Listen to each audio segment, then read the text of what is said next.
ओम नमो भगवते वासुदेवाय। बोल श्री कृष्ण महाराज की जय। आप सभी भक्तजनों को हाथ जोड़कर मेरा प्यार भरा नमस्कार। तो चलिए आज शुरू करते हैं माघ मास महात्म्य का 25वां अध्याय, जिसमें पिशाच जो है देवदूती से ऋषि से पूछता है कि केरल देश का जो ब्राह्मण था वो किस प्रकार मुक्त हुआ। तो चलिए सुनते हैं। पिशाच कहने लगा कि हे मुनि, केरल देश का ब्राह्मण किस प्रकार मुक्त हुआ, यह वह कथा कृपा करके विस्तार पूर्वक कहिए। देवदूती कहने लगा, केरल देश में वासु नाम वाला एक वेद पारंगत ब्राह्मण था। उसके बंधुओं ने उसकी भूमि छीन ली थी, जिससे वह निर्धन और दुखी होकर अपनी जन्मभूमि त्याग कर देश देश में घूमता। किसी व्याधि से ग्रस्त होकर यानी किसी रोग से ग्रस्त होकर मृत्यु को प्राप्त हो गया। उसका कोई बांधव न होने के कारण उसकी जो है मृत्यु की जो क्रियाक्रम था वो भी वैदिक क्रिया नहीं हुई और न ही उसकी दाह क्रिया की गई। इस प्रकार क्रिया के लोप होने से निर्जन वन में प्रेत होकर चिरकाल तक फिरता रहा। शीत यानी कि ठंड, ताप, गर्मी, भूख प्यास से दुखी होकर हाहाकार करता हुआ वह नंगे शरीर रोता रोता फिरता, परंतु उसको कहीं भी सद्गति दिखाई नहीं देती थी। सर्वथा दान न देने से वह अपने कर्म फल को भोगता था।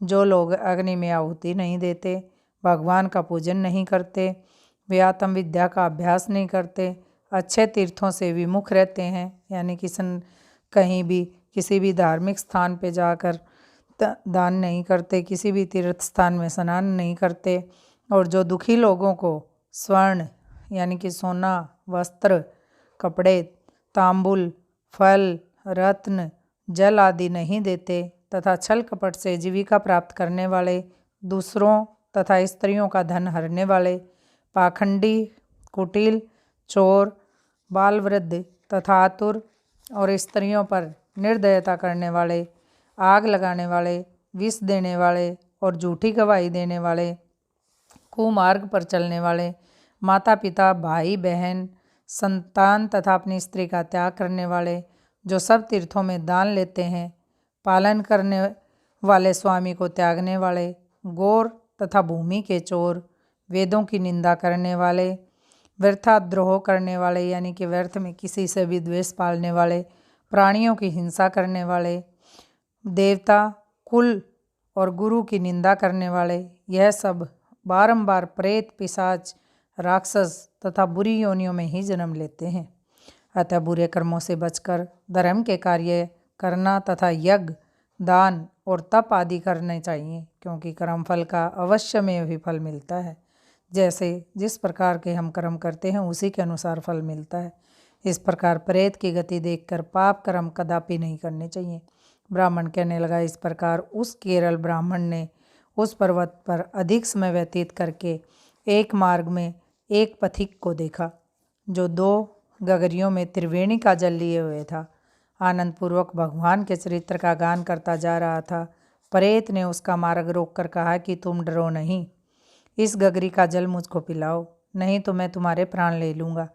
देवदूती कहने लगा कि उसको देखकर पथिक कहने लगा कि दुखी, दुर्बल, नंगे, मुरझाए हुए तुम कौन हो? पैरों से पृथ्वी को स्पर्श न करके चलते हो। लोमस जी बोले, प्रेत से ये वचन सुनकर कहने लगा कि मेरे ऐसा होने का कारण सुनो। मैंने कभी ब्राह्मणों को दान नहीं दिया, अत्यंत लोभी, क्रियाहीन, दूसरों के अन्न से पलने वाला था। मैंने कभी किसी को भिक्षा नहीं दी, न दूसरे के दुख से दुखी हुआ। प्यासे प्राणियों को मैंने कभी जल नहीं पिलाया।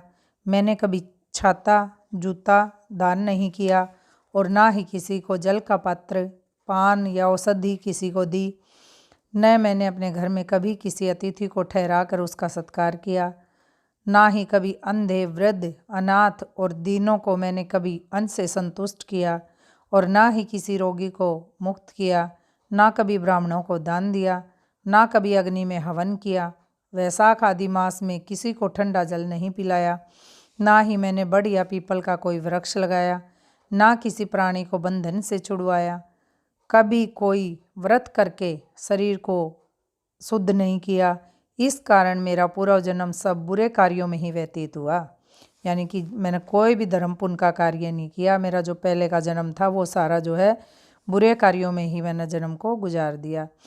मेरे पूर्व जन्म के कर्मों से ही मेरी ये गति प्राप्त हुई है। इस वन में व्याघ्र, भेड़ियों से बचा हुआ मांस और जंतुओं के खाने से गिरे हुए फल, वृक्षों पर लगे हुए सुंदर फल तथा झरनों का सुंदर जल सब ही मिलते हैं, परंतु देव इच्छा से मैं कुछ भी नहीं खा सकता। सांप की तरह केवल पवन भक्षण करके जीवन व्यतीत करता हूँ। बल, बुद्धि, मंत्र, पुरुषार्थ से लाभ, हानि, सुख दुख, विवाह, मृत्यु, जीवन, भोग, रोग तथा वियोग में केवल भाग्य ही कारण होता है। कुरूप, मूर्ख, कुकर्मी, निंदित तथा पराक्रम से हीन मनुष्य भी भाग्य से ही राज्य भोगते हैं। काने, लूले, लंगड़े, नीतिहीन, निर्गुण, नपुंसक भाग्य से ही राज्य प्राप्त करते हैं। पर्वत पर भी बलवान राक्षस पिशाच रहते हैं, जिनसे मैं कभी कभी कोई कहीं कहीं वन में फिरते हुए अपने कर्म के अनुसार अन्न जल प्राप्त करते हैं, परंतु आपको उनका भय नहीं होना चाहिए, क्योंकि धर्मात्मा पुरुषों की उनकी पवित्रता ही रक्षा करती है। ग्रह, नक्षत्र, देवता सर्वथा धर्मात्माओं की रक्षा करते हैं। ये पिशाच आप जैसे भक्त की तरफ आंख उठाकर भी नहीं देख सकते। जो नारायण भगवान की भक्ति से पवित्र रहता है, उसको प्रेत, पिशाच, पूतना कोई भी बाधा नहीं दे सकते। भूत, बेताल, पिशाच, गंधर्व, काकिन, शाकिनी, ग्रह, रेवती, यज्ञ, मातृ ग्रह, भयंकर ग्रह, कृता, सर्प, कुष्मांड तथा दूसरे दुष्ट जंतु पवित्र वैष्णव की तरफ आंख उठाकर भी नहीं देख सकते।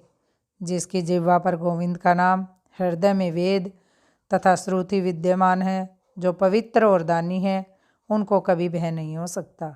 हे ब्राह्मण, इस प्रकार का कर्म भोगता हुआ मैं यहाँ रहता हूँ, ऐसा सोचकर मैं शोक नहीं करता।